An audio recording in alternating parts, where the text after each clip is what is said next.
pour sa bonté qui vient de manifester dans notre vie, permettant à ce que nous puissions nous retrouver. Alors, nous avions dit qu'aujourd'hui nous commençons un nouveau sous-thème, c'est le sous-thème 9.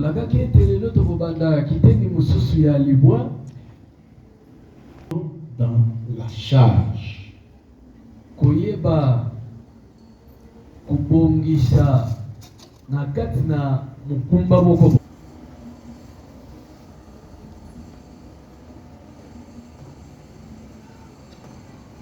Le rétablissement dans la charge. Koyeba ko bongisama to kufandisama na kati na kuzongisama na lolenge ozalaki na kati na bozwi. Voilà. Voilà le rétablissement dans la charge. Koyeba kozongisama na kati na mukumba, ou le rétablissement dans l'état de prospérité. To koyeba kozongisama na lolenge ya bozwi. Lorsque nous parlons du rétablissement dans la charge, tango tozoloba kuzongisa moto na kati na mukumba, nous voulons tout simplement parler une charge qui vous a été confiée, musala o bapesaki yo, une responsabilité qui vous a été confiée, mukumba oyo bapesaki yo, mais il s'est fait que vous avez perdu cette charge ou cette responsabilité. Alors une telle personne peut retrouver sa charge, peut être rétabli dans sa responsabilité. C'est ce que nous voulons parler. Et quand nous parlons du rétablissement dans l'état de prospérité, cela veut tout simplement dire qu'il y a eu un moment, le Seigneur a mis la main, vous avez commencé à prospérer. Vous étiez dans un état de prospérité, mais suite à certaines situations ou circonstances de la vie, cet état de prospérité dans votre vie n'existait plus. Mais Dieu peut vous rétablir dans cet état de prospérité, selon la doctrine.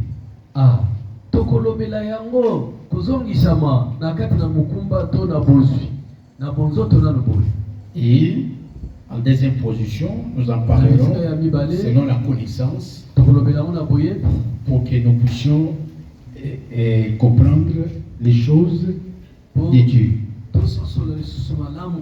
Nous commençons avec la doctrine, c'est-à-dire dans un langage doctrinal. Nous allons lire Genèse chapitre 40.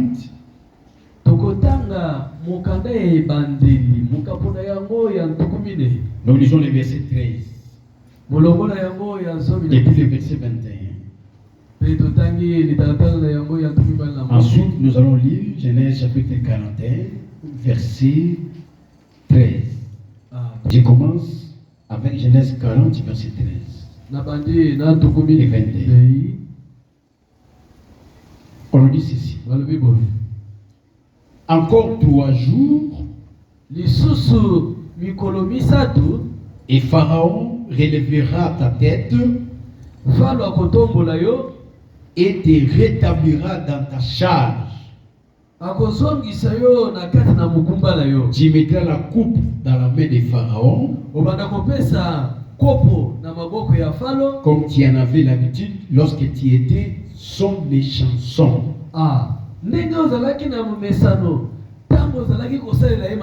Voilà. Avant de continuer le verset 21.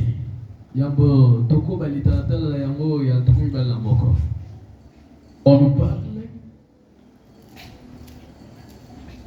d'un monsieur qui était un échanson de Pharaon.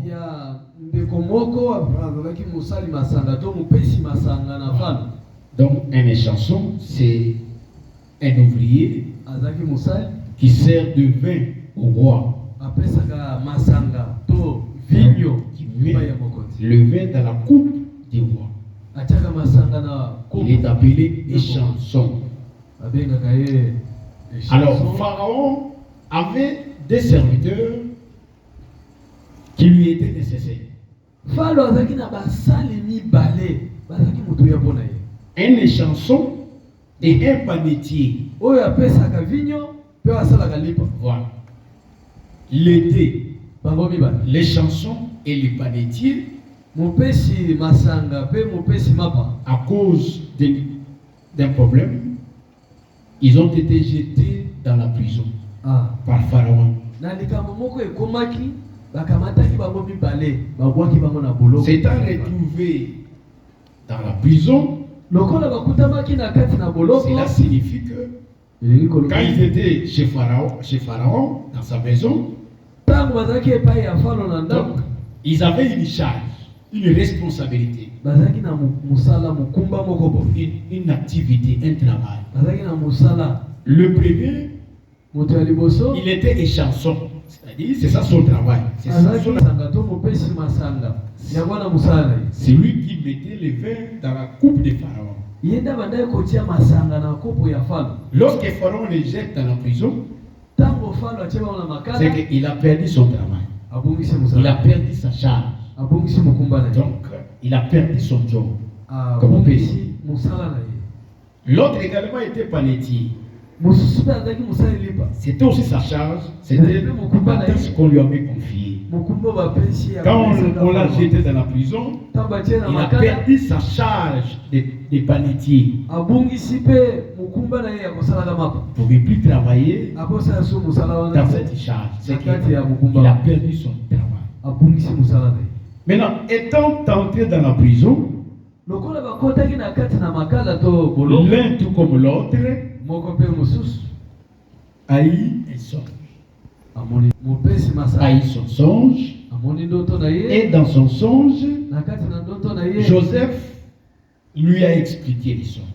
Joseph alimboleli ye ndoto. Il lui dit, Alibisi ye les songes que toi tu as eu, ndoto yo omoni. cela signifie que encore 3 jours, Elobaki ete na lisusu mikolo misato. Pharaon relèvera ta tête. Ah, Falo akotombola yo. Parce que quand il a perdu le travail, Tango abungisi musala. il mettait les vins dans la coupe de Pharaon comme Abandai chanson. kopesa masanga na nkete. Falo. Lorsqu'on l'a jeté dans la prison, Tango atie na boloko. donc sa tête était abaissée. C'était une humiliation. Akitisamaki. Vous savez que dans la chair comme ça, même quand vous perdez le travail, Oyebi na ça fait mal au cœur. Soko bongisi musala esala pasi na C'est une motema. humiliation. Ezaka soni. Mais il lui dit, Ayebisi encore ye. 3 jours, Mikolo Pharaon misato. relèvera ta tête Falo akoyeba kotombola yo. et te rétablira dans ta charge. Akozongisa yo na kati na mokumba Il va na yo. te remettre dans ta fonction, dans ta tâche. Akozongisa yo ndenge ozalaka kala. Tu mettras la coupe dans la main de Pharaon. Obanda kopesa kopo na maboko ya Tu Falo. commenceras à mettre la coupe dans la main de Pharaon. Obanda kopesa kopo na maboko ya Falo. Comme tu en avais l'habitude lorsque tu étais sur les chansons. Ah, ndenge ozalaki nango na limesano. Tango ozalaki kopesaka ye nini? Vinyo. Donc, tu seras rétabli dans ton travail, Amen. dans ta fonction comme échanson. Bakozongisa yo na kati na mosala na lokola mopesi nini? Masanga. Le verset 21. Itatala na moyo ya ntongo bala na moyo. Il rétablit le chef des échansons dans sa charge de chansons Ah, na mukumba na ye ya kopesaka masanga. pour qu'il mît la coupe dans la main de Pharaon. Pwete apesaka nkeni na maboko ya Falo. Donc, les 3 jours Mikolo misato. étant accomplis, Lokola ekokisami, Pharaon a fait sortir les chansons de la prison. Falo abimisi moto na ye asalelaka ye masanga na boloko. Donc, il a relevé sa tête. Amen. Atelemisi atomboli ye. Il a enlevé son humiliation. Alongoli soni na ye. Non seulement ça, Kaka yango te. il va encore les rétablir comme chef des échansons Atie lisu mokonzi ya basali masanga. pour qu'il y mît la coupe dans la main des pharaons comme il le faisait autrefois. Mais le verset 22,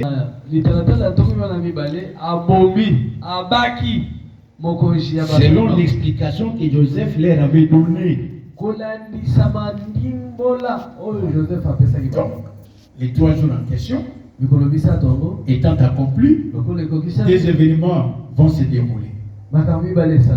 Le chanson qui était dans la prison, sa tête a été relevée et il fut rétabli dans sa charge, dans sa fonction des chansons.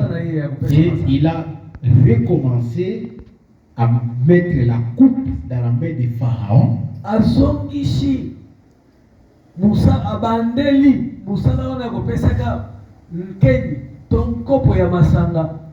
Comme il le faisait quand il était échanson. Mais en ce qui concerne les panetiers,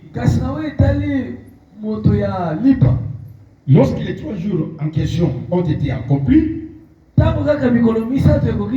on l'a fait sortir de la prison. Donc sa tête a été relevée. Mais non pas pour qu'il soit rétabli dans sa fonction.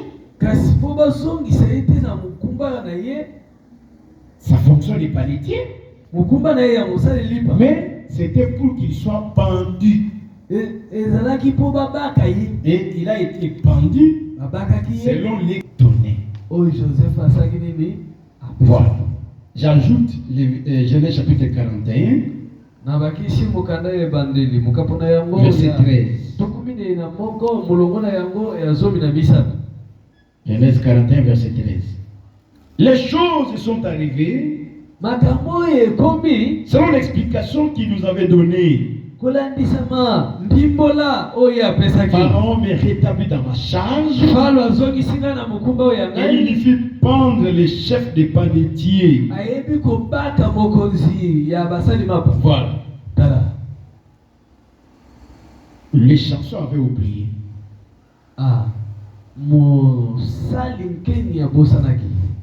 Mais quand il s'est retrouvé dans la maison des pharaons, Pharaon a eu aussi un problème qui nécessitait aussi une interprétation par rapport au rêve qu'il avait eu. On a fait venir des magiciens, des astrologues, tous ces gens-là de l'Égypte pour qu'ils donnent l'explication aux songes des pharaons. Mais personne n'a pu expliquer ces songes. C'est alors que les chansons s'est rappelé d'une chose. Aujourd'hui, je vais avouer mon crime. Amen. Quand j'étais dans la prison, j'avais rencontré un homme qui m'avait expliqué un songe que j'avais dit à l'autre. Tu sortiras aussi de la prison après dans 3 jours. Mais pas pour que tu sois rétabli dans ta charge. Mais Pharaon te pendra. Il dit les choses nous sont. C'est une souffrance, c'est une humiliation. Vous savez, quand vous travaillez quelque part et on vous licencie, on vous met à l'écart du travail, c'est une souffrance, c'est une humiliation. Vous avez les enfants, il y a d'autres charges qu'il faut soutenir, payer les loyers, payer les logements, tout ça.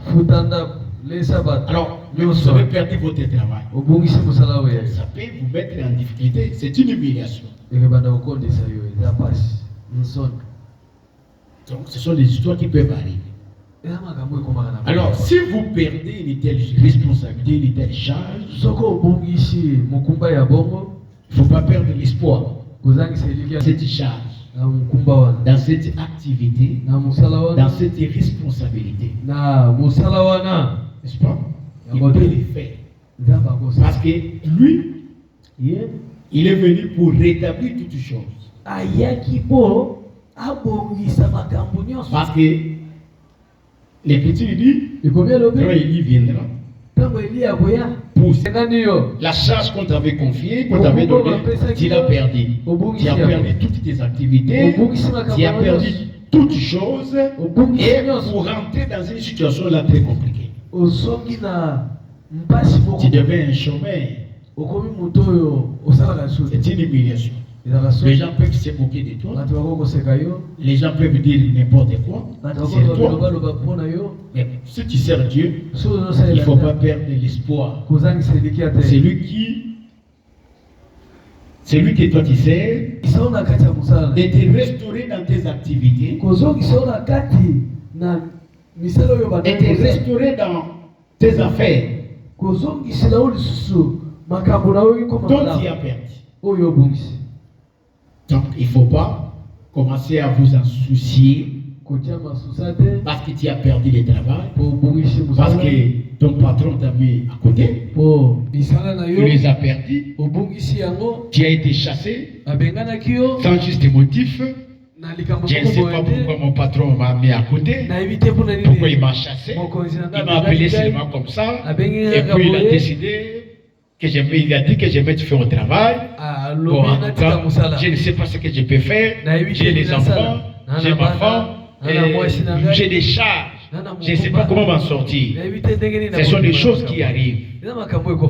C'est une humiliation, bien sûr, mais il ne faut pas perdre l'espoir. C'est lui que nous servons. Jésus-Christ, il est venu pour rétablir toutes choses.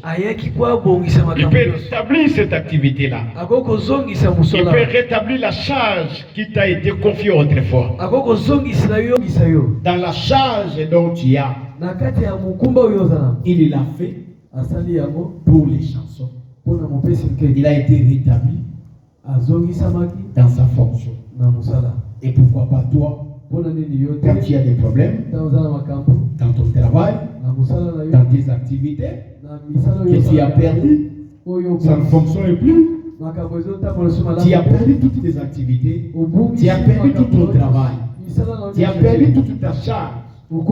Et présentement, tu es resté comme ça, sans travail, sans charge, sans rien faire, donc parce que tu es bête. Et parfois tu es là, en train de pleurer, de te lamenter.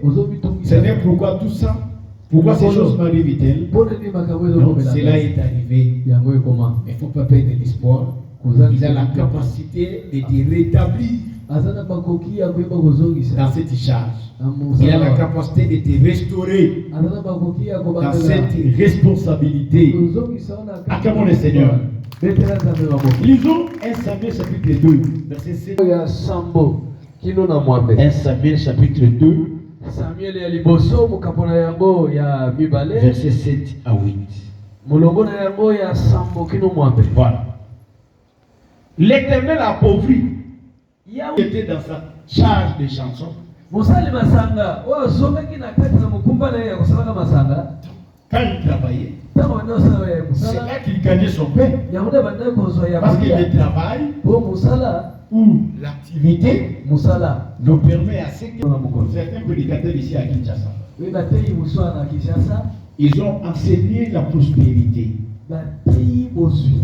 Mais le mal pour eux, ils enseignent la prospérité sans enseigner le travail, l'activité.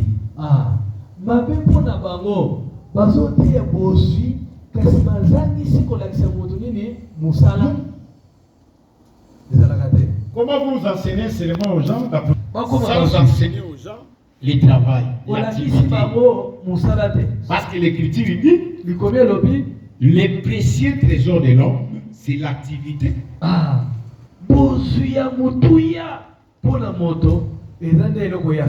La prospérité vient lorsqu'il y a le travail. Qui ne mange pas non plus.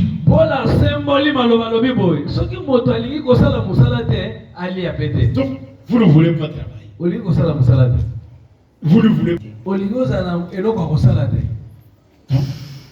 faut pas aussi chercher à manger. Vous comprenez, frère? Alors, il y a des gens comme ça, de frères, des sœurs, bandeko basi pe mibali quand on nous demande de prier sans cesse, basi ntango bakoseka na biso tosambela totika te. prier sans cesse ne veut pas dire Kosambela kotika te elingi koloba te restons dans la permanence, totikala na dans le permanence lieu de culte, na esika ya losambo du matin au soir, kobanda ntongo ti pokwa toute une semaine, tout un mois, toute une année, poso mobimba sans rien. tozosala eloko te. Ce n'est pas ça. Bongo te Vous comprenez, frère? oyoki Et nous devons travailler. Nous devons avoir des activités. esengeli tosala misala Parce que Dieu va bénir, Dieu bénit le travail de notre main. nzambe apambolaka mosala ya maboko na biso. Vous comprenez, frère? Oyoki Dieu ne bénit que le travail de notre main. nzambe apambolaka kaka mosala ya maboko na biso. Moïse, Mose Dieu lui a posé la question, Moshe qu'est-ce que tu as en main? nzambe atunie mutuna Moshe oza na nini na maboko na yo? Donc, vous devez avoir quelque chose. esengeli oza na eloko. Si vous voulez que le Seigneur agisse, il faut avoir quelque chose. soki olingi ete nkolo asala nini? Qu'est-ce que tu as en main? oza na nini na maboko? La verge. Il avait quelque chose en main. azalaki na nini? nzete na maboko. Qu'est-ce que vous avez en main? oza na nini na maboko wa yo? Jésus-Christ lui-même, Yesu Masihi avant d'opérer le miracle de la multiplication des pains, les deux fois là, l'a fait. Yesu ye mei nzambe awa na se yango asala mbala mibale kofulukisa mapa. On a dit à Jésus, alobi na Yesu il n'y a pas la nourriture, le peuple a faim. awa na nzambe awa Il pose la question, me libota bazanta qu'est-ce que vous avez? atuni bango mutuna boza na nini? Qu'est-ce que vous avez? bino penza boza na nini? N'est-ce pas? Lui, il a la bénédiction. C'est lui qui bénit, c'est lui qui multiplie. Yesu ye moko Mais azalaki na vous, lipamboli vous avez yenda quoi? Lui, il afulukisa peut kopambola. multiplier, qu'est-ce que vous avez à la main? bino boza na nini? ye akofulukisa kopambola na obino boza na maboko. Nous avons 5 pains, ayebisi ye on a 2 poissons. toza na mapa mitano na mbisi. Apportez-les. boya na molipambole bandela wana boya na molipambole bandeli wana. Il ne faut pas nous tromper. esengeli te okosaka biso boko oza na nini? Il y a quelque part, il dit, lève-toi avec la force que tu as. isika moko eyebisi moto wana telema kaka na makasi oyo oza na. Il faut avoir quelque chose. esengeli oza na mwa eloko. Dieu agit en fonction de ce que nous avons. nzambe oyo ya biso akele lola Mais toi, tu n'as rien. asalaka na Tu nzela n'as ya même eloko pas une oyo oza na. activité. yo oza na Tu mosala ne te. fais rien. Osala Dieu que- agit. Dieu Bénis le travail de nos mains. nzambe apambolaka Vous comprenez, frère? mosala ya maboko na biso. Il faut avoir quelque chose à la main. esengeli oza na mwa eloko na maboko. Mais vous n'avez rien. Vous avez On vous le- enseigne seulement la prospérité. Bato ya Frère, ndeko la prospérité. Mais comment la prospérité viendra-t-elle? okopambolama ekeya ndenge lipambola. Alors, le frère reste toute une année, 5 ans, 10 ans dans la permanence. Il attend la prospérité. atikali kaka na losambo na permanence La azozela kaka prospérité va lipambo. tomber du ciel. eza lokola lipambo yango okwea na likolo te. Qu'est-ce que toi tu as à la main? nini oza na maboko? Moïse dit, j'ai une verge. mosambi naza na nzete. Jette-la par terre. sembola kuna na Donc, tu maboko. dois avoir quelque chose. Esengeli oza na Quand tu eloko. n'as rien, tu ne fais rien, tu es paresseux. moto agoigoi Tu perds ton temps seulement à aller discuter les problèmes ici, toutes les discussions autour de la politique du pays. Oui. Voilà. oyebi baopoza baza danger oyebi mokonzi ya mboka aza danger. Non, biloko wana te. il ne faut pas qu'on vous enseigne la paresse, bateya obolembu te. n'est-ce pas? La Yabode. prospérité vient, bozwi eyaka c'est une bénédiction, Eza c'est lipamboli. Dieu nous la donne, Nzambe mais mutapesa c'est en biso ya- fonction de la force que nous avons, kasi eza na en nzela fonction ya bokasi oyo mpe des biso paix oza que na. nous avons. na moke oyo oza nango. Et avec les paix que nous avons, Na mwa c'est moke alors oyo que oza Dieu va nango intervenir nde nde bakende pour kosunga faire prospérer le travail de nos mains. mpo apambola C'est pourquoi l'Écriture dit le précieux trésor de l'homme, c'est l'activité. Il y a un travail et une activité. Et Dieu va mettre la main là-bas. Dieu va faire prospérer le travail de ta main. Vous ne travaillez pas. Au moins, je suis le permanent des permanents. Tous sont là, ils passent à l'église. Je n'ai pas dit que la prière c'est mauvais. Non. La prière c'est une bonne chose. C'est l'Écriture qui nous dit prier sans cesse. L'Écriture dit prier sans cesse. Il ne veut pas dire qu'il ne va avoir une activité. Parce que pour lui, si quelqu'un ne veut pas travailler, qu'il ne mange pas non plus. Parce que tu ne veux pas travailler.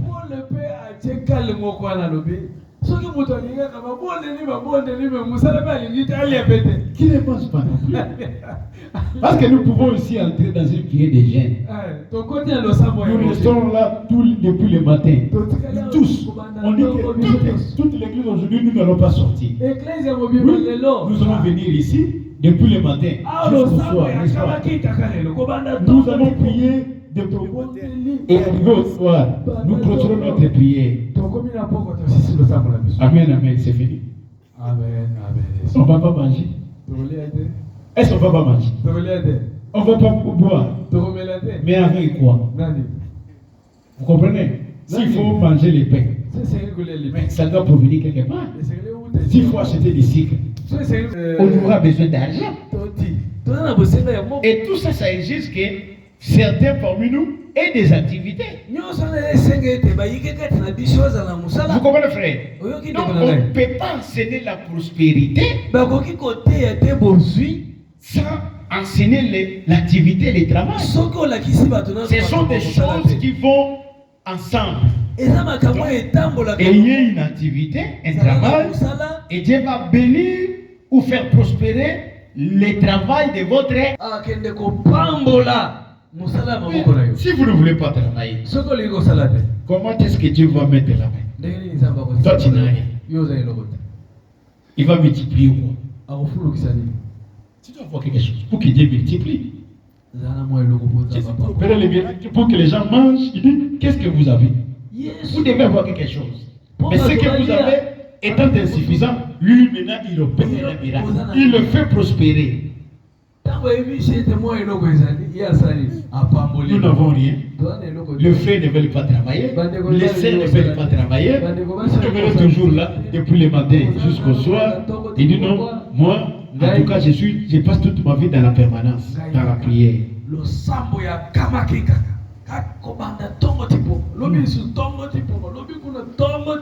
Et vous allez faire comme ça 5 ans, 10 ans. Et vous serez les premiers à dire dans notre église, Dieu n'agit pas.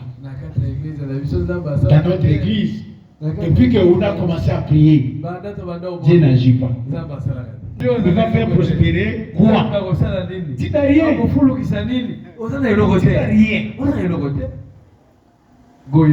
C'est la paresse, c'est la négligence. Il est tiré chez toi à la maison, tu attends que les miracles tombent. Nous devons cesser avec la paresse. Chacun de nous doit travailler. On doit avoir une activité. Ayez une activité. Lève de ta main. Et quand nous allons prier, Dieu viendra bénir le travail de ta main. Acclamons le Seigneur. C'est ce que Dieu va bénir. Amen. Frère. Sinon, on restera comme ça, en train de souffrir. Parce que quand on vient te demander une contribution, 1000 francs, 2000 francs, mais tu vas avoir l'argent où? Quand tu n'as pas un travail, tu n'as pas une activité.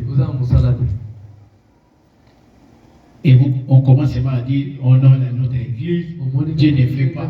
Depuis que nous avons commencé à prier, 5 ans, 10 ans, moi j'ai passé toute ma vie dans la permanence en train de prier. J'ai fait 5 ans. Je suis permanent de permanent. Tous les jours, je pars à l'église. Au lieu de culte, je prie tous les jours. Mais je ne vois rien. Mais toi, tu n'as rien. Il faut avoir quelque chose. Et Dieu viendra bénir le travail de ta main. Tu vas aller de l'avant. Tu vas mettre la main et il commence à multiplier, à bénir l'œuvre de ta main. C'est que toi tu as. Et c'est une bonne chose. Il faut créer des activités. Avec l'intelligence, la sagesse qui t'a donné, avec un peu d'études que tu as fait, un peu de classes que toi tu as fait, il t'a donné l'intelligence. Après cette intelligence, c'est l'intelligence. Utilise ça. Et Dieu viendra bénir l'œuvre de tes mains. Et tu vas évoluer, tu vas avancer. Même si les gens viendront dire, oh non, non, nous on ne comprend pas. Est-ce que vraiment quelqu'un avec un peu d'argent, avec un petit capital, peut-il devenir riche? Oui. Tu peux avoir un petit capital, mais avec l'intelligence, avec la sagesse que toi tu as, Dieu peut faire de toi aussi un homme riche. Vous comprenez? Tu as commencé avec un petit rien, mais Dieu multiplie cela. Il fait prospérer le peu que toi tu avais. Et tu évolues, tu avances. Et toi tu ne veux rien faire. Tu veux seulement un miracle. Quel miracle? Toi tu as quoi? C'est avec la force que toi tu as. Va avec cette force. Et Dieu viendra faire prospérer ce que toi tu as fait. Toi tu ne fais un seul mari. Comment le Seigneur va-t-il intervenir? Voilà pourquoi nous disons, lorsque nous avons des activités, nous avons un travail, nous avons connu une prospérité, mais s'il arrivait que ce travail, nous l'avons perdu, notre activité, nous l'avons perdu, n'est-ce pas? Dieu est capable de nous rétablir dans notre responsabilité. Alors, c'est comme ça que notre frère dit, Dieu appauvrit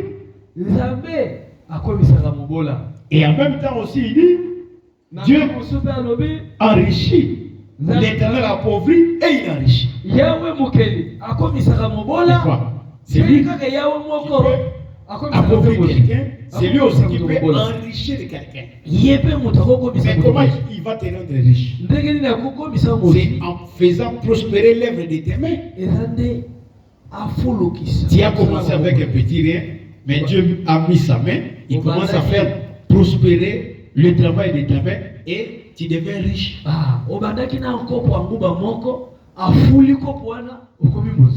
Ne pensez pas que tous ceux qui sont riches, donc c'est toujours la magie ou l'occultisme ou parce qu'ils ont mis la main quelque part. Non. Attention. Oh non, moi je ne peux pas accepter. C'est frère, je le connais. S'il est devenu riche, ça c'est vraiment. Vous pensez que tout le monde qui est riche, mais l'écriture ici, appauvri, Dieu ne peut pas rendre riche. Il ne peut pas le faire. Parce que s'il appauvrit, donc il est riche aussi. Donc il peut nous faire de bonnes choses. Il peut prospérer l'œuvre de nos mains.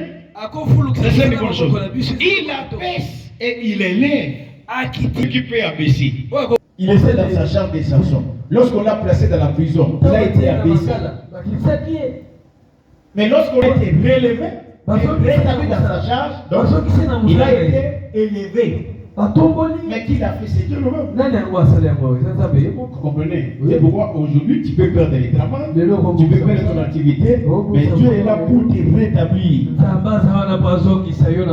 De la poussière du fumier, il relève l'indigent pour le faire asseoir avec les grands. Amen. Il leur donne en partage un trône de gloire. Voilà. de la poussière, du néant. Il y a des gens qui sont partis du néant.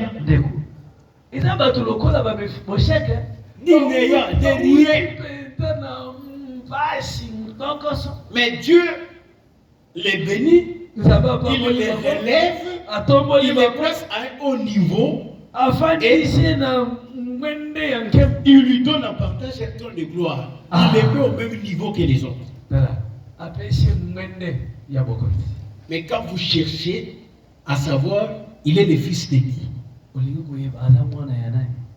C'est le fils d'un charpentier. C'est le fils d'un pauvre. Son papa, c'était un pauvre. Mais Dieu le prend de la poussière, du néant. Il lève et il le place au milieu des grands. Vous comprenez, frère? Est-ce qu'il ne peut pas faire ça dans ta vie? Il peut le faire. Et tu vas commencer aussi à siéger avec des grands patrons. Et les gens aussi commenceront à t'appeler patron. Chef. Patron. Chef. Patron. Vous comprenez, frère? Il peut le faire. Du néant, il te prend du néant. Tu commences une activité et Dieu met la main. Il commence à multiplier cette activité. Cette activité, parfois tu le faisais seul. Mais à un moment là, tu ne sauras pas faire cette activité seul. Tu commences à embaucher des travailleurs. Tu as embauché 1, 2, 3, 4, 5, 6, 10. C'est déjà une entreprise. Et petit à petit, tu commences à ouvrir des circuits sales. Tu commences aussi à engager. Il y en a maintenant plusieurs. Alors, les moyens ayant été augmentés, si tu achetais ici à l'intérieur, donc au pays ici, tu te dis non, je ne peux plus encore acheter ici, il faut sortir en dehors du pays pour aller acheter à l'extérieur. Et tu commences à aller à Dubaï, tu commences à aller si c'est dans d'autres pays là-bas, en Chine, tout ça. Bonjour, vous achetez et vous revenez dans les pays pour les affaires. Mais du néant, tu es parti du néant, de rien. Il te prend dans la poussière. Et il te fait asseoir au milieu des grands. Tu commences même à siéger avec des grandes personnalités. Mais tu viens du néant. Quand on va commencer à chercher ta famille, on se rend compte que non, il n'a jamais été l'enfant d'un ministre. Il n'a jamais été l'enfant d'un président de la République. Il n'a jamais été l'enfant d'un général. Mais son père, ce n'est qu'un caporal. Un recrue. Son père, c'est quelqu'un d'une sentinelle. Quelqu'un de rien. Mais Dieu te prend, il te fait de toi quelqu'un. Et tu commences à t'asseoir au milieu des grands. Acclamons le Seigneur. L'Écriture dit rien n'est impossible à celui qui croit. Vous comprenez, frère? Je vous donne un conseil. Vous voyez vos activités que vous avez, vos petites activités là que vous avez, vos petites activités que vous avez, quelle que soit sa forme, il ne faut pas les négliger. Si vous mettez du sérieux dans vos petites activités là, l'Écriture dit avec Dieu nous ferons des exploits. Si vous associez Dieu dans vos activités et vous mettez du sérieux dans vos activités, prenez cette activité là comme une entreprise. Dieu va mettre la main et il va commencer à te relever dans cette activité petit à petit jusqu'à te faire asseoir au milieu des grands. Vous comprenez, frère? C'est parce que vous ne voulez pas aller de l'avant. Regardez, Lorsque vous imaginez des petites choses, les grandes choses aussi ne viendront jamais. Mais lorsque vous envisagez les grandes choses, j'ai commencé à faire les petites choses, mais tu dis à Dieu, je veux aussi que tu me relèves dans cette activité. Mais ta main. Il va faire sa main. Et il va te relever dans cette activité-là. Et ton activité deviendra grande. Tu as commencé avec une moto. Ça devient 2, 3, 4, 5, 6, 7, 8, 9, 10. Tu as commencé avec un véhicule. Ça devient 2, 3, 4, 5, 6, 7, 8, 9, 10. Tu as commencé avec un magasin. Ça devient 2, 3, 4, 5, 6. C'est comme ça que Dieu agit. Il suffit seulement de prendre à cœur ce que vous faites. Mais quand vous le minimisez, vous le négligez, c'est comme ça que vous allez laisser comme ça. Vous comprenez, frère? Il n'y a pas d'activité moindre. Même si c'est le commerce de braise que vous faites là. Donc ce n'est pas moindre. Tu peux aller au-delà avec ça. Même vos commerces des arachides, de gourdes, tout ça. Tu peux aller plus loin. Donc il n'y a pas de choses moindres.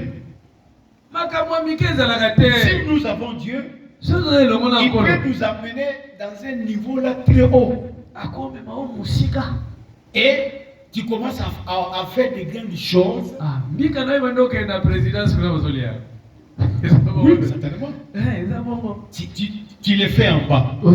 Mais si tu vois que ça commence à attirer la clientèle, à telle enseigne que même d'autres milliers commencent à en avoir besoin. Passer des commandes, des grandes quantités. Automatiquement, tu iras plus loin. Mais lorsque, par exemple, nous minimisons même les paix que nous avons. Mais comment Dieu va venir en aide? Comment Dieu va multiplier les travail de ta main? Vous comprenez, frère? Imaginez-vous ces gens-là, ils viennent de l'extérieur, parfois dans leur pays. Ce sont des hommes de rien.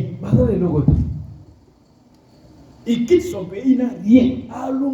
Mais quand il arrive ici chez nous, il devient un grand monsieur. Vous comprenez? C'est parce que nous qui prions, nous ne voulons pas. Nous passons notre temps seulement. Il faut seulement prier, il faut seulement gêner. Oui, il faut prier. Oui, il faut gêner. Oui, il faut venir au kit. Mais chacun de nous doit avoir une activité. Tu dois avoir un travail. Parce que le travail, c'est ce que Dieu bénit. Il bénit l'œuvre de nos mains, le travail de notre main. C'est pourquoi moi j'ai toujours encouragé nos frères et sœurs. Quand je vois un frère commencer une activité, je le félicite. Et j'ai pris pour lui, pour que le Seigneur me fasse grâce, qu'il aille de l'avant. Les gens ont vous touché un peu d'argent. Ton peu d'argent que toi tu as, qu'est-ce que vous donnez la peine? Manger et vous vêtir. C'est seulement ça. Un frère, il a gagné un peu d'argent. Au lieu de penser autrement, il prend cet argent-là, manger, boire, s'habiller. Et vous voyez le frère ou la sœur se promener avec un téléphone de $200, $300, $400, $500. Un vêtement de $200, $300, $1000. Et là-bas, il y a $200,000. Et c'est là où $1000, c'est beaucoup d'argent. Tu peux commencer une activité. Un téléphone de $1000. N'est-ce pas? Tu fais sortir ton $1000, tu achètes un téléphone. Mais ce téléphone, d'abord, il va commencer à perdre sa valeur au fur et à mesure que vous l'utilisez. C'est fini, ça perd déjà sa valeur. Et ça commence, au fur et à mesure les années, les jours passent, ça diminue sa valeur. Et le jour que toi tu vas revendre, tu ne vas pas le revendre au même prix dont tu avais acheté. Donc ça perd sa valeur. Le vêtement d'ailleurs, tu as acheté un vêtement à $1000. Mais au fur et à mesure que tu portes ce vêtement-là, c'est déjà un vêtement usé. Ça on l'appelle usagé. Donc tu vas les revendre à une ville. Mais tu peux mettre ça dans les activités, dans les commerces, pour te débrouiller avec. Et avec les commerces, quand tu auras un intérêt, donc tu peux faire accroître ton capital. C'est ce que nous, les disciples, nous les croyants d'aujourd'hui, nous ne les connaissons pas. Donc nous voulons seulement un miracle. Voir seulement un miracle, mais nous ne savons pas que le Seigneur agit en fonction des paix que nous avons. Nous devons avoir quelque chose. Comme nous disons, si tu avais perdu ton activité, si tu avais perdu ton travail, Jésus est là pour te rétablir, pour que tu rentres dans ta situation. Nous ajoutons Job 5, verset 11. Job chapitre 5, verset 11. Il relève les humbles. Oui. C'est moi j'ai lu cette écriture. Il relève les humbles. Si Dieu t'avait empêché, tu as perdu ton activité, tu as perdu ton travail, tu as perdu tout ce que tu avais, mais il est capable de te relever dans ta charge, dans cette fonction, dans cette activité, à la seule condition que tu sois humble. Il va te relever de ton activité. Tu as perdu ton activité, tu as perdu ton travail, il peut le faire. Psaume 37, 71 plutôt, verset 21. Psaume 71, verset 21. Relève ma grandeur. Il peut relever ta grandeur. C'est que tu étais autrefois. Dans tes activités, dans ton travail. Parce que le travail apporte la grandeur. C'est le travail. Quand Dieu fait pour ton travail, automatiquement tu as la grandeur. Parce que tu deviens, même dans votre quartier, tu deviens quelqu'un. À cause de ton activité qui a fait le nom. Et celui qui peut relever, te rétablir dans cette activité, c'est Dieu lui-même. Job 42, verset 10. Job chapitre 42, verset 10. Job chapitre 42, verset 10. C'est l'avant-dernier verset pour terminer. L'Éternel rétablit Job dans son premier état. Quand Job y priait pour ses amis, et l'Éternel lui accorda le double de tout ce qu'il avait possédé. Amen.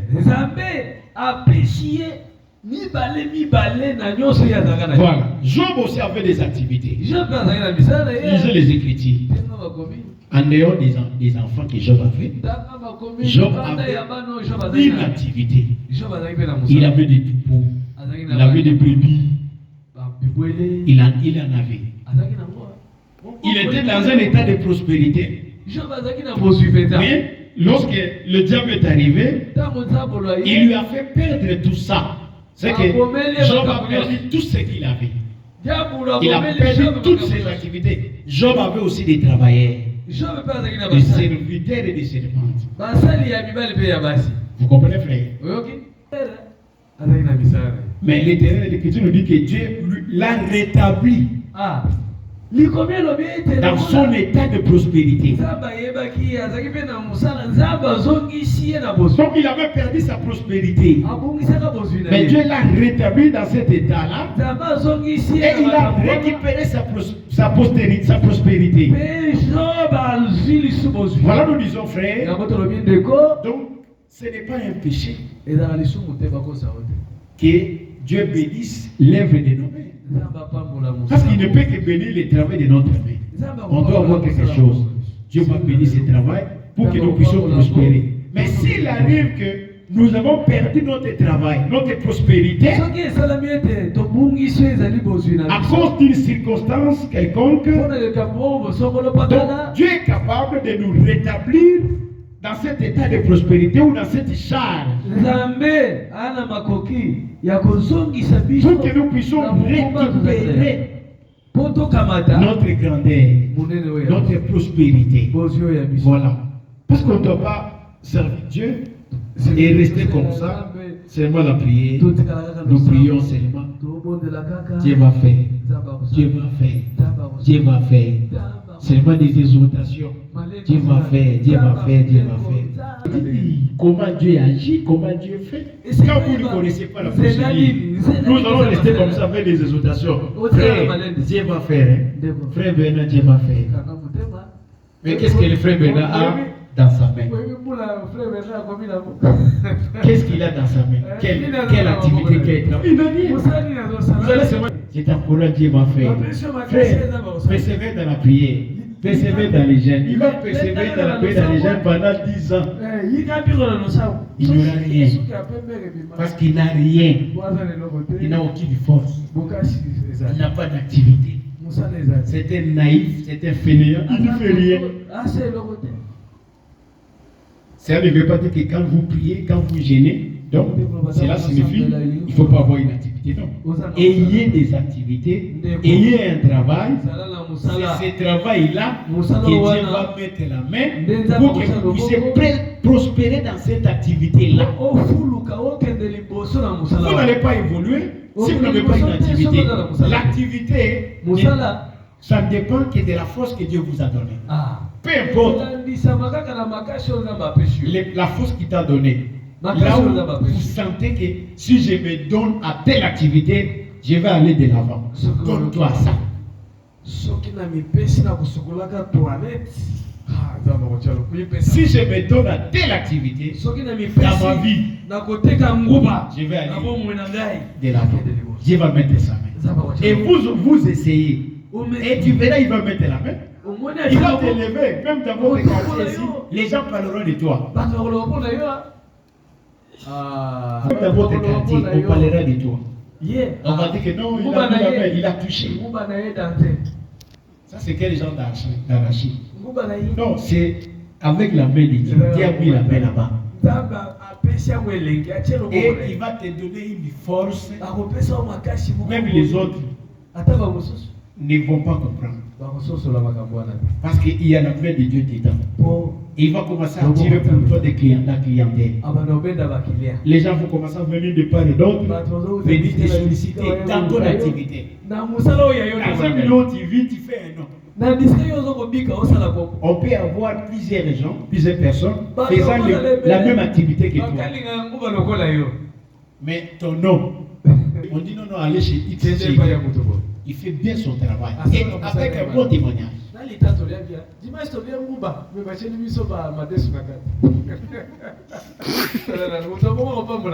Oui, sœur, tu vas le faire avec crainte de Dieu.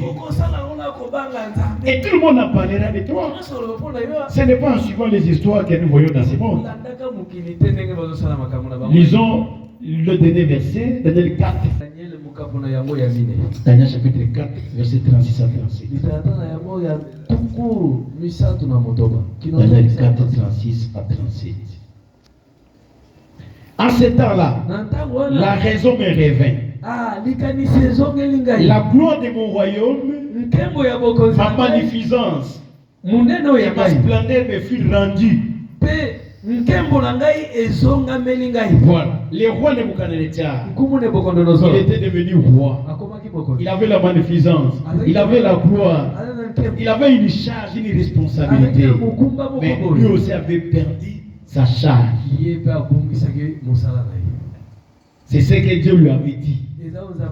Mais quelques temps après, selon le terme qui lui avait été fixé, il dit, en ces temps-là, la raison me revint. La gloire de mon royaume, ma magnificence et ma splendeur me fut rendue. Qui lui a rendu ça? C'est Dieu lui-même. Mes conseillers et mes grands me redemandèrent. Les gens lui ont réclamé de rentrer dans sa fonction. Les gens l'ont cherché. Un frère, une soeur, tu marches dans la crainte de Dieu. Tu fais bien ton travail, les gens te chercheront. Vous comprenez, frère? Mais aujourd'hui, les frères d'aujourd'hui, les sœurs d'aujourd'hui, on les jette même. Ce sont des mauvais travailleurs. Pourquoi?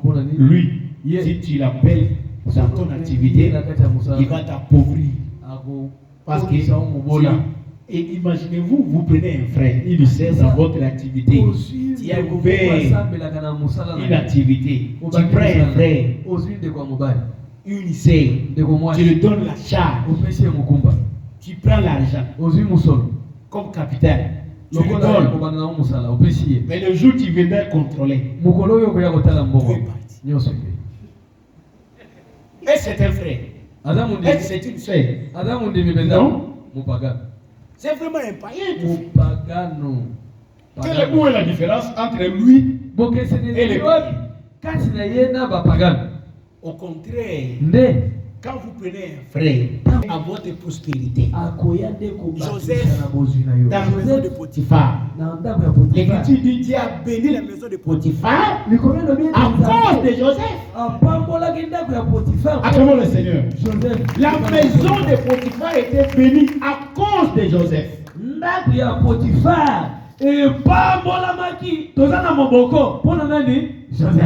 Si on prend un frère, tu le prends dans ton activité, il doit contribuer à ta prospérité. Amen. Et non à ton échec. Mais vous l'engagez, donc vous perdez. Tu prends les frères, tu prends la sœur, mais vous devenez encore pauvre. Parce que qu'est-ce qu'il va faire? Il prend ton argent, ça devient son argent. Ambiance sur ambiance. Il mange comme il veut, il dépense comme il veut, il fait tout librement. Ce n'est pas un frère. Un bon frère, une bonne sœur, lorsqu'il quitte votre activité, en tout cas, vous allez les rechercher. Vous allez les rechercher. C'est un bon travail. Et quand vous l'avez, il contribue à votre prospérité. Moi, je me rappelle quand j'ai travaillé encore chez un frère de notre église. Le jour où j'avais pris la décision de quitter le travail, c'est moi qui ai pris la décision de quitter. Parce que j'avais constaté que quand j'ai travaillé, je n'avais pas de temps pour les choses de Dieu. Alors, je devais quitter sagement. Je me suis allé, j'ai demandé à un frère d'aller m'inscrire à l'université. J'ai demandé au frère Janson, j'ai dit, va m'inscrire. C'était pour moi une manière de quitter. Mais quand j'ai quitté, en tout cas, la famille là a eu à regretter. Parce qu'un autre frère qu'ils avaient pris après moi, leur a fait des aventures. Ils se sont posé la question si vraiment il était un frère. Vous comprenez, frère? Un frère ou une sœur, si tu es vraiment un vrai, tu dois être exemplaire. Et quelqu'un ne peut pas se plaindre. Un patron ne peut pas se plaindre. Si le patron commence à se plaindre, je lui ai donné le travail, mais il a tout perdu, il a tout utilisé, il a tout bouffé.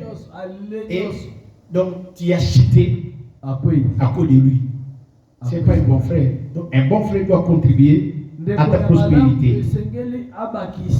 Alors il dit, ils m'ont redemandé basengi na ngai je fus rétabli dans mon royaume bafandisi ngai na bokonzi na et ngai ma puissance ne fit que s'accroître. nguya na ngai ekoba komata. Voilà. Nebuchadnezzar a dit je fus rétabli. Nebuchadnezzar alobi Il a récupéré sa fonction, il a récupéré son travail. azongi na musala na ye. Maintenant, Lelo. moi Nebuchadnezzar, Ngai Nebuchadnezzar je loue, j'exalte et je glorifie le roi des cieux, nazokumisa nkumu ya makolo dont toutes les œuvres sont vraies Eh, et justes. owapi misala nyonso eza ya solo Et qui peut abaisser cette image avec orgueil?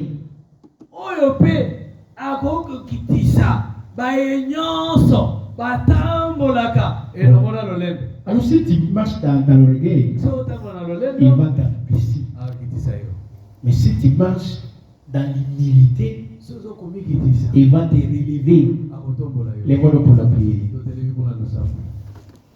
Totelemi mpona losambo. Osambeli pa na Nzambe te. Nzambe a rétablir yo na ma tâche, na ma fonction na yo. Obondeli.